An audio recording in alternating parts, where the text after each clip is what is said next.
at these times on DD India.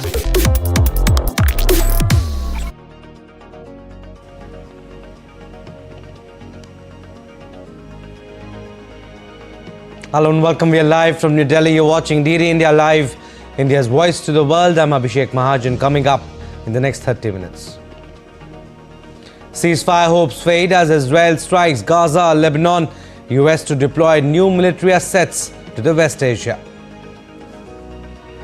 Ukrainian President Zelensky blasts allies for zero response to North Korean deployment in Russia.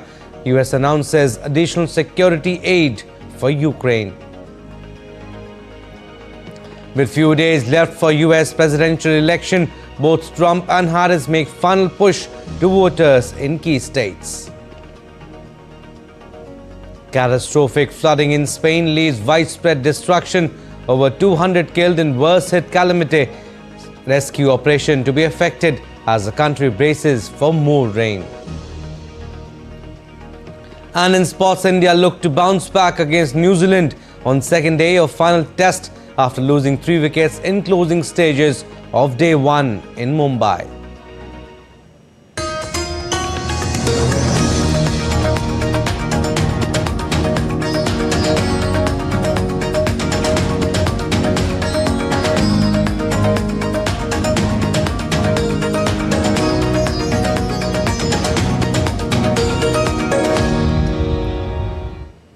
News in detail. Lebanon accused Israel on Friday of rejecting a ceasefire after the Israeli military bombed Hezbollah's South Beirut stronghold for the first time this week.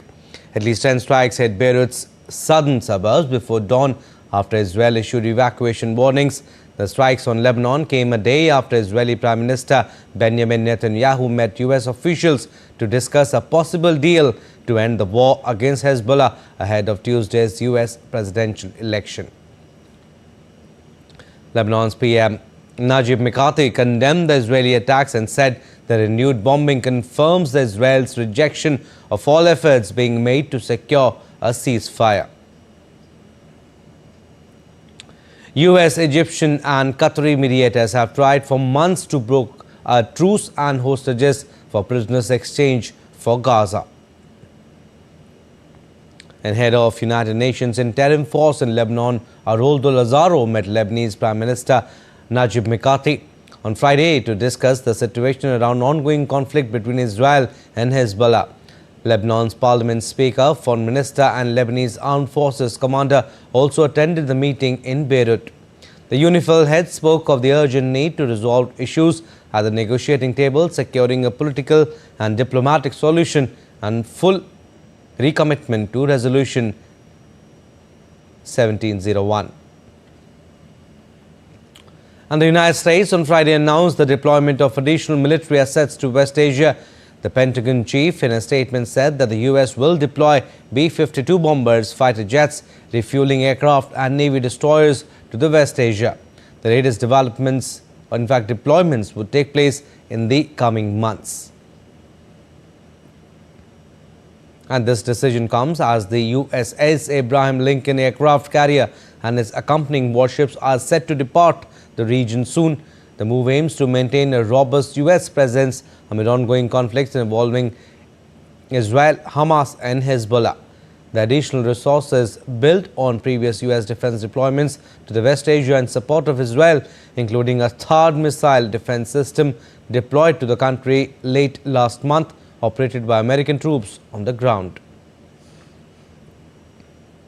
And the Israeli army on Friday claimed that it had eliminated one of Hamas's last high-ranking members. The IDF said in a statement that Ace al-Din Qassab, a member of Hamas political bureau, had been eliminated during an airstrike in the southern Gaza town of Khan Yunis.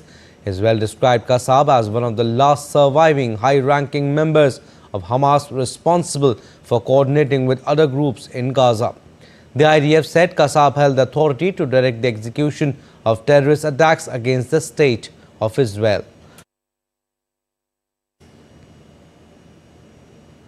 And the third phase of the polio vaccination campaign in Gaza, governorate for children under the age of 10 will begin on Saturday.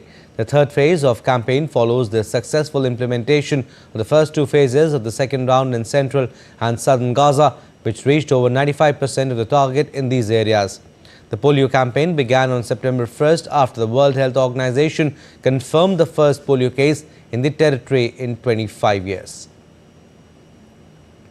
And Ukraine's President Volodymyr Zelensky urged allies to act decisively against North Korean troops reportedly stationed in Russia, warning they may soon engage Ukrainian forces. In a video posted online, Zelensky highlighted North Korea's advances in military strength, missile technology and weapons production. Zelensky cautioned that the first thousands of North Korean soldiers are near Ukraine's border and added that Ukraine has identified each location where these troops are stationed. However, he criticized Western allies for their watching stance, noting Kiev's lack of long-range weapons needed to counter the threat. And Zelensky's plea followed an interview with South Korea's KBS television on Thursday, where he expressed frustration over the lack of action from the US, UK and Germany. Putin перевіряє реакцію Заходу. Putin is checking the reaction of the West. Putin is checking the reaction of NATO countries. Putin is also checking the reaction of South Korea. And I believe that after all these reactions, Putin will decide and increase the contingent. I believe that the reaction that is there today is nothing, it is zero. Then the number of Korean soldiers will be increased on our soil. Я про це відповідаю. And the U.S. Defense Department on November 1st announced additional security assistance for Ukraine worth an estimated $425 million. The Pentagon said in a statement that the aid is meant to meet Ukraine's most urgent security and defense needs. This includes air defense interceptors, munitions for rocket systems and artillery, armored vehicles and anti-tank weapons, the statement said. It is the 69th tranche of equipment to be provided from the Defense Department since August 2021 under a program known as the Presidential Drawdown Authority that allows stockpiled U.S. military equipment to be transferred to Ukraine. And South Korea is weighing all options, including potentially sending weapons to Ukraine in response to North Korea's reported deployment of troops to Russia. Speaking in Ottawa, South Korean Foreign Minister Cho Tae-yul, through an interpreter, said Seoul is closely monitoring the scale of North Korean involvement in Russia and any gains Pyongyang might receive in return. The U.S. announced that 10,000 North Korean troops are positioned in Russia's Kursk region and could soon join combat against Ukraine. While South Korea has provided non-lethal aid, it has so far refrained from supplying weapons to Kiev. Cho emphasized that Seoul's decision will depend on North Korea's engagement level. U.S. Secretary of State Antony Blinken confirmed ongoing discussions on potential responses. And North Korea declared on Saturday it must continue strengthening its self-defense, blaming the U.S. and South Korea for driving the Korean peninsula toward conflict. A foreign ministry spokesperson asserted Pyongyang would ramp up efforts to counteract what it calls military threats from hostile forces and maintain regional balance, accusing Washington and Seoul of conducting over 20 war plots this year. North Korea claimed it has no choice but to prevent potential nuclear conflict. And in a separate statement, Kim Yo-jong, sister of leader Kim Jong-un, criticized the UN Secretary General for condemning recent missile tests, insisting these tests are purely defensive. North Korea recently demonstrated power by testing its new solid-fuel intercontinental ballistic missile, the Hwasong-19. And as the United States presidential election approaches on November 5th, campaigning is in full swing to woo the voters. Democratic presidential candidate Kamala Harris rallied in Janesville, Wisconsin, where she addressed union workers and local leaders to secure the electoral support with just days until Election Day. During the rally, Harris pledged for better benefits, safer working conditions for the union workers. And nobody understands better than a union member that as Americans, we all rise or fall together. Here in Janesville and across our nation, union members have helped lead the fight for fair pay, better benefits, safer working conditions. And every person in America benefits from your work. I tell people everywhere I go, thank a union member. Whereas Republican presidential candidate Donald Trump also campaigned in the battleground state of Michigan on Friday. During his rally, Trump said that if he is elected, he would put a 100% tariff on Stellantis if the automaker tried moving jobs from the U.S. to Mexico. Tell Stellantis, I think I'll send him back. He's quite good at delivering a message.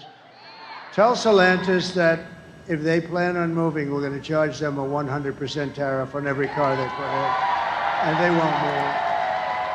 You know who said they're going to move? A company I buy a lot of stuff from them, a lot. Great company, John Deere, going to move big sections of their company from Iowa, I believe they said, to Mexico. And I told them, and I did it in writing, I said that if you do it, beware, because I'm going to charge you about 100% tariff on everything you make to put back. Earlier, Donald Trump also targeted former U.S. lawmaker Liz Cheney on Thursday. Former President Trump, who faces Democratic U.S. Vice President Kamala Harris in Tuesday's election, called Cheney a very dumb individual and a war hawk, noting that she and her father, former Republican Vice President Dick Cheney, refused to back his third presidential run. I don't blame him for sticking with his daughter, but his daughter is a very dumb individual, very dumb. She's a radical war hawk. Let's put her with a rifle standing there with 9 barrels shooting at her, okay? Let's see how she feels about it. You know, when the guns are trained on her face. You know, they're all war hawks when they're sitting in Washington in a nice building saying, oh, gee, let's send 10,000 troops right into the mouth of the enemy. But she's a stupid person. And I used to I'd have meetings with a lot of people, and she always wanted to go to war with people. Later, Liz Cheney called out Trump on his violent comment where he suggested that Cheney should face a firing squad for her foreign policy stance.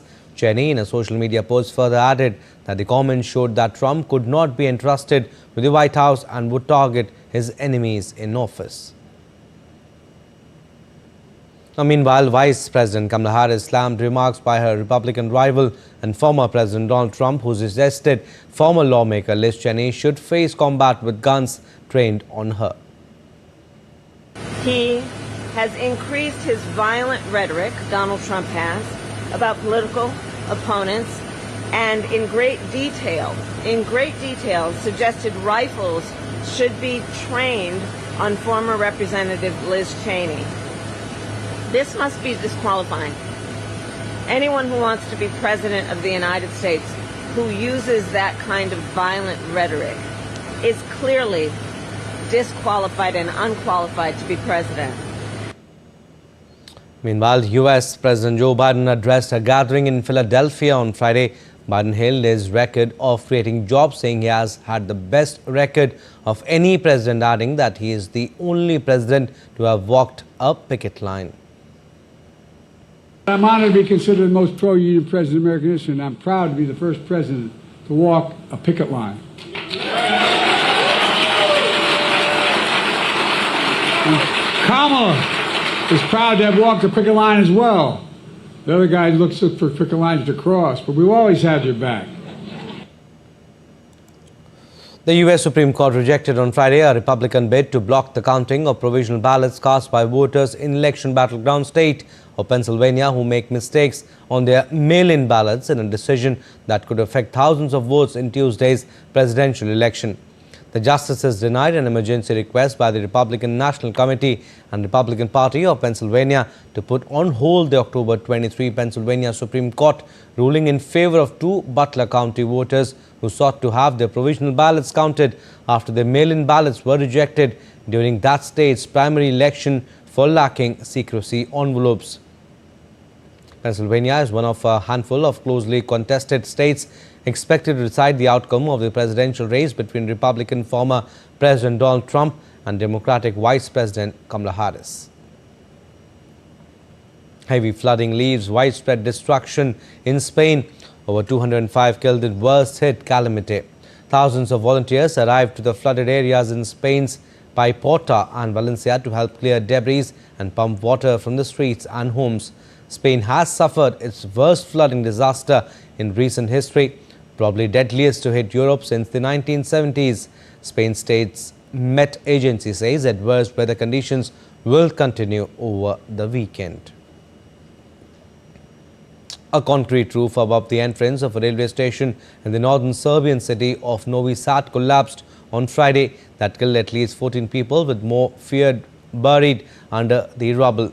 A rescue operation is underway to clear the fallen concrete and search for bodies and survivors after part of an outdoor roof collapsed at a train station in the Serbian city of Novi Sad. Over 80 rescuers were at the scene as heavy machinery removed large parts of the rubble. Still to come on this edition of DD India Live. India-US Joint Special Forces exercise to be held from November 2nd to 22nd in Idaho. And gross GST collection in October 2024 jumps 8.9% to 6-month high of rupees 1.87 lakh crore. An Ohio bakery declares it has perfect recipe for predicting US election results.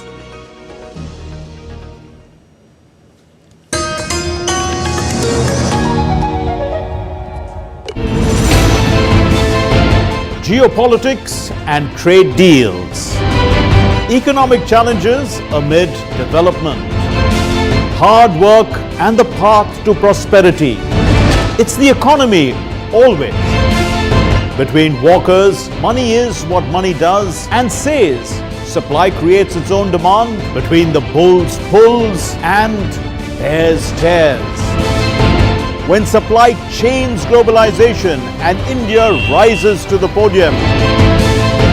We'll get you centered with the economic brief at 8 p.m. every Thursday on DD India.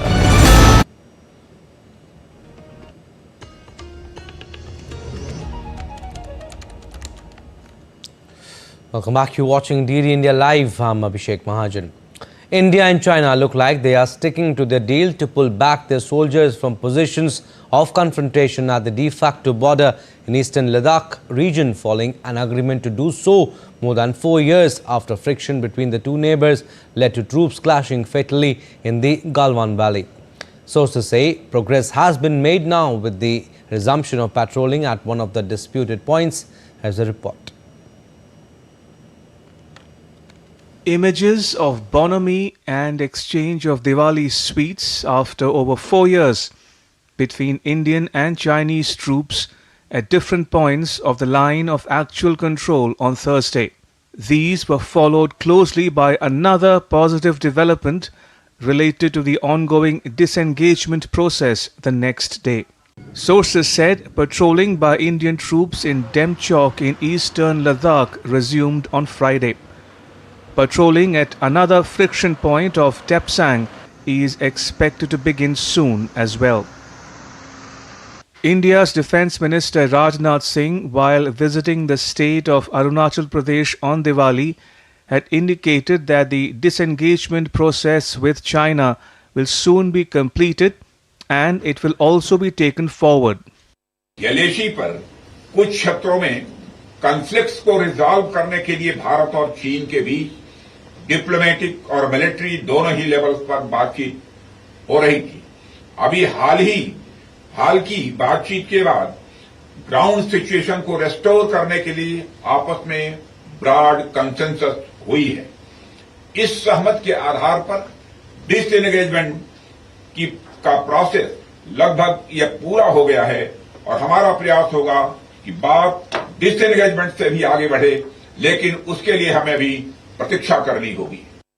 On the 21st of October, the two neighbors reached an agreement aimed at ending the eastern Ladakh standoff, which was followed by a meeting between Prime Minister Narendra Modi and China's President Xi Jinping on the sidelines of the BRICS summit in Russia, their first bilateral meeting in 5 years. The interim period had witnessed a ratcheting up of tensions between the two sides since May 2020 over certain disputed areas in eastern Ladakh, which peaked in June that year when soldiers clashed with each other in the Galwan Valley, leading to casualties on both sides. It triggered a long-running standoff in the rugged, cold desert area. Each side stationed tens of thousands of troops backed by artillery, tanks and fighter jets in close confrontation positions.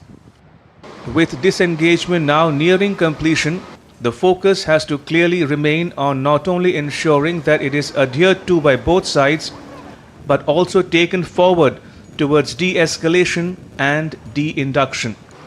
Gautam Roy's report for DD India. And India and Albania held bilateral consultations in Tirana on October 31st. During the consultations, both sides undertook a comprehensive review of bilateral, regional and international issues. Bilateral discussions included political relations, trade, cultural relations and people-to-people contacts. Discussions also covered cooperation between the two countries in the international arena. Both sides also exchanged views on regional and global issues of mutual interest. And a military exercise between the Special Forces of India and the US commences from Saturday in Idaho, seeking to enhance combined capabilities in executing joint Special Forces operations in desert and semi-desert environment and develop interoperability. An Indian Army contingent departed on Friday to take part in the exercise Vajra Prahar. The 15th edition of India-US Joint Special Forces exercise will enable the two sides to share their best practices and experiences for conduct of Joint Special Forces operations. It will facilitate developing interoperability, bonhomie and camaraderie between soldiers of both the countries. Exercise Vajra Prahar is scheduled to be conducted from November 2nd to 22nd at the Orchard Combat Training Center in Idaho in US. The previous edition of the exercise was conducted at Umroi, Meghalaya in December 2023. And good news on the economic front, as India's gross goods and services tax or GST collection in October stood at 1.87 lakh crore rupees, registering a yearly jump of 8.9%. According to India's Finance Ministry, in October 2023, the total GST collection stood at 1.72 lakh crore rupees. The collections in CGST, SGST, IGST and cess increased year on year in October. So far in 2024, the total GST collection has been higher at 9.4% at 12.74 lakh crore rupees compared to the 11.64 lakh crore rupees mopped up in the corresponding period of 2023. October 2024 recorded the second best GST mop-up. The highest ever collection was in April 2024 at more than 2.1 lakh crore rupees. Sports now. We'll start with cricket. Shubman Gill and Rishabh Pant are at the crease as India ended the opening day at 86 for 4, trailing New Zealand by 149 runs in the third test being played in Mumbai. India were solidly put at 78 for 1 at one stage, but they lost 3 wickets in 8 balls, including Virat Kohli, to hand over the advantage to New Zealand. Earlier, Ravindra Jadeja claimed his 14th 5-wicket haul in Test cricket as India made a remarkable comeback to bowl out New Zealand for 235. With 4 wickets to his credit, Washington Sundar also held the host cause. Darrell Mitchell top scored for New Zealand with a terrific 82, while Will Young hit 71. From cricket to football, Manchester United have named Portuguese Ruben Amorim as head coach to replace Erik ten Hag, the Premier League club said on Friday. The 39-year-old coach won Primeira Liga titles in 2021 and 2024. The Sporting Lisbon now has signed a deal until 2027 and will join the club on November 11. Ruud van Nistelrooy will continue to take charge of the team until Amorim arrives at Old Trafford.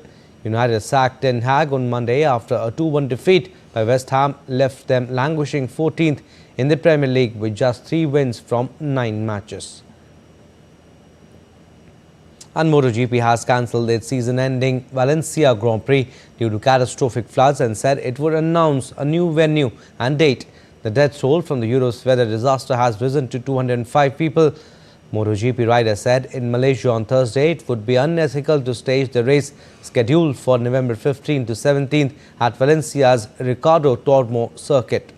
The race, wherever it is held, will likely decide the outcome of the championship, with the tussle between Pramac Racing's Spaniard George Martin and Ducati's Italian two-time champion Francesco Bagnaia set to go down to the wire.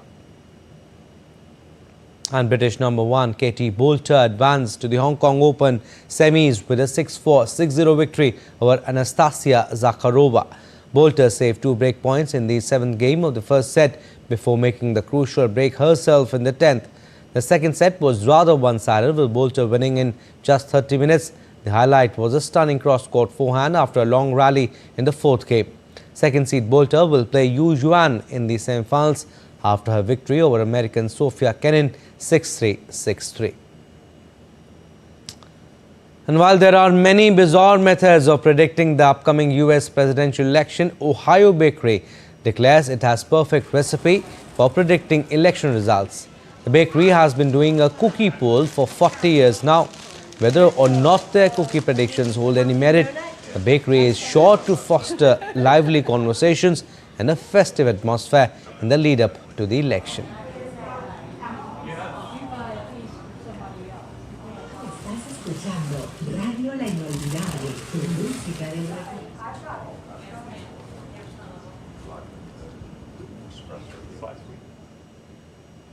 Well, that's all for this edition of DD India Live, but do let us know your thoughts on the news of the day. For those on the go, you can get all the latest news and updates from India and across the world on DD India mobile app. The app is available on both Android and iOS. Scan the QR code on the screen to download now. And we'll be back with more news as it breaks here on DD India. I'm Abhishek Mahajan from all of us here in Delhi. Thanks for watching DD India Live.